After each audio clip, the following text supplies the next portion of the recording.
My channel Priya's cooking Tamil. இன்றைக்கி நம்ம சேனலில் கிறிஸ்மஸ் ஸ்பெஷல் ப்ளம் கேக் வீட்லேயே ரொம்ப டேஸ்ட்டாக எப்படி செய்கிறதுன்னு பார்க்கலாம்.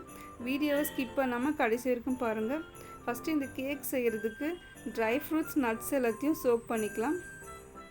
நான் இன்றைக்கி tutti frutti, black dry grapes, cashew nuts, dates, cherries, dry grapes எல்லாத்தையும் எடுத்து வச்சுருக்கேன். இது ஒரு அரை கப் வந்திருக்கு. இப்போ இது எல்லாத்தையும் ஒரு பவுலுக்கு மாற்றிக்கோங்க.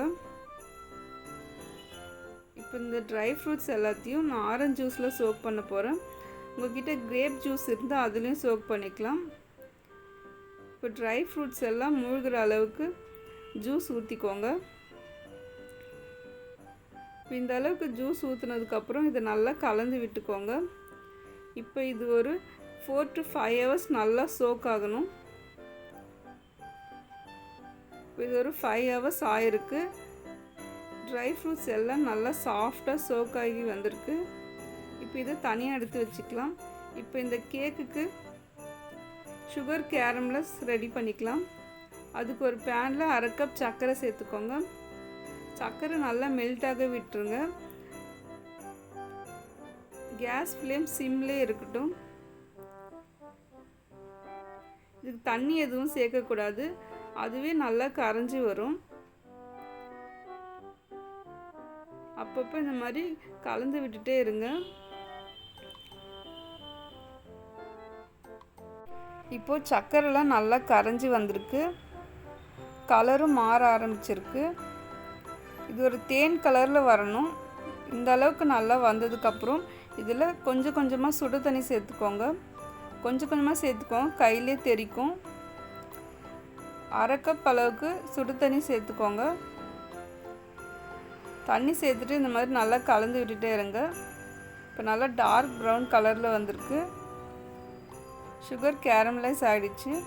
இப்போ இதை தனியாக எடுத்து வச்சுக்கோங்க.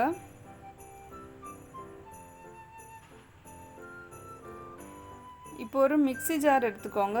அதில் 1/4 கப் சர்க்கரை சேர்த்துக்கோங்க.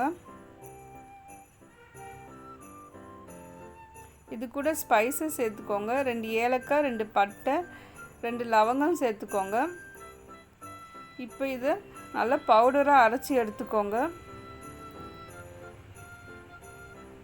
இந்த அளவுக்கு நல்லா பவுடராக அரைச்சி எடுத்துக்கோங்க. இதுதான் ப்ளம் கேக்குக்கு நல்ல ஃப்ளேவர் கொடுக்கும். இப்போ கேக் பேட்டர் ரெடி பண்ணிக்கலாம். ஒரு மிக்சிங் பவுலில் அரை கப் உருக்குன வெண்ணெய் சேர்த்துக்கோங்க. இதுக்கு பதிலாக நீங்கள் எண்ணெய் கூட சேர்த்துக்கலாம்.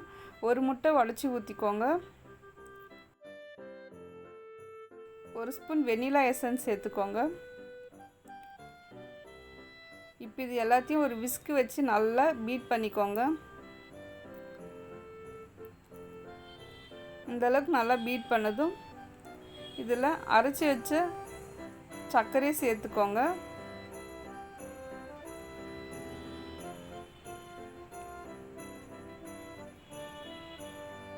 சர்க்கரையும் சேர்த்துட்டு நல்லா பீட் பண்ணிக்கோங்க.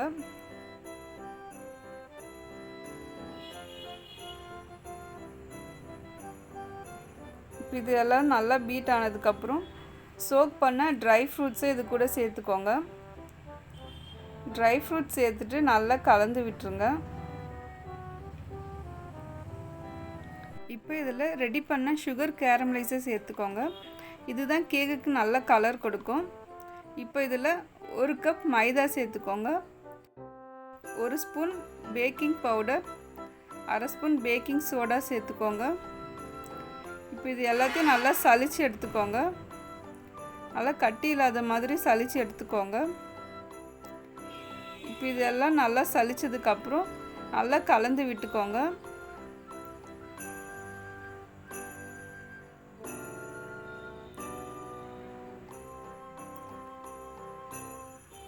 இது எல்லாம் நல்லா கலந்தாச்சு. கேக் பேட்டர் ரெடி ஆகிடுச்சு. இப்போ இதை கேக் டின்னுக்கு மாற்றிக்கலாம். நான் இன்றைக்கி 6 இன்ச் கேக் டின் எடுத்திருக்கேன். அதில் எண்ணெய் அல்லது பட்டர் தடவிக்கோங்க. இதெல்லாம் நல்லா தடவினதுக்கப்புறம் பட்டர் ஷீட் வச்சுருங்க.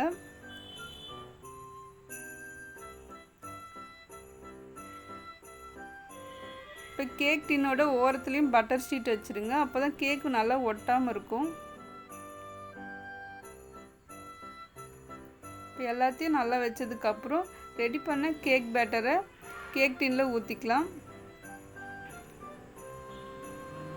இப்போ இதை ஒரு 2-3 தடவை இந்த மாதிரி டேப் பண்ணி விடுங்க, அப்போ தான் நல்லா ஸ்ப்ரெட் ஆகும். இப்போ ஒரு குக்கரை 10 நிமிஷத்துக்கு ப்ரீ ஹீட் பண்ணிக்கோங்க. அதில் ஒரு ஸ்டாண்ட் வச்சுக்கோங்க. இப்போ இது மேலே கேக் டின்னை வச்சுருங்க.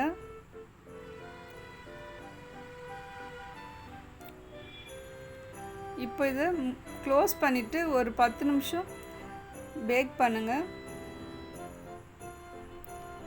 இப்போ இது மேலே ட்ரை ஃப்ரூட்ஸ் நட்ஸ் எல்லாத்தையும் சேர்த்துக்கோங்க. நான் இன்றைக்கி உடைச்ச பாதாம், முந்திரி, black dry grapes, cherry, tutti frutti எல்லாம் சேர்த்துக்கிறேன்.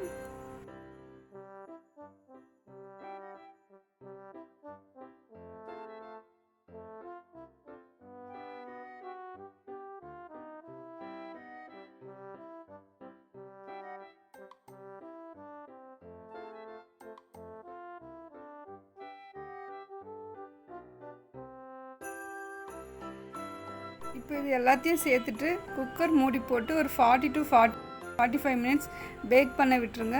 இப்போ 45 மினிட்ஸ் ஆயிடுச்சு. இப்போ ஒரு டூத் பிக் வச்சு இந்த மாதிரி குத்தி பாருங்கள், கேக் நல்லா ஒட்டாமல் வந்திருக்கு. இப்போ இது ஒரு பிளேட்க்கு மாற்றிக்கோங்க. இந்த மாதிரி டேப் பண்ணிவிட்டு கேக் டின்னை எடுத்துருங்க, நல்லா ஒட்டாமல் வந்திருக்கு. இப்போ இது மேலே பட்டர் ஷீட்டையும் எடுத்துருங்க. ஓரத்தில் இருக்கிற எல்லா பட்டர் ஷீட்டையும் எடுத்துருங்க. இப்போ ரொம்ப சூப்பரான ப்ளம் கேக் ரெடி ஆகிடுச்சு. இது ரொம்பவே சாஃப்டாக இருக்கும், ரொம்பவே டேஸ்ட்டாக இருக்கும். இந்த கிறிஸ்மஸ்க்கு இந்த ப்ளம் கேக் ரெசிப்பியை கண்டிப்பாக வீட்டில் ட்ரை பண்ணி பாருங்கள். உங்களுக்கு இந்த வீடியோ பிடிச்சிருந்தா மறக்காமல் பிரியாஸ் குக்கிங் தமிழ் சேனலை red colour subscribe button click பண்ணி பெல் ஐக்கானை கிளிக் பண்ணி ஆல் என்ற ஆப்ஷனை கொடுத்துருங்க. மறக்காமல் இந்த வீடியோக்கு ஒரு லைக் பண்ணிக்கோங்க. தேங்க்யூ.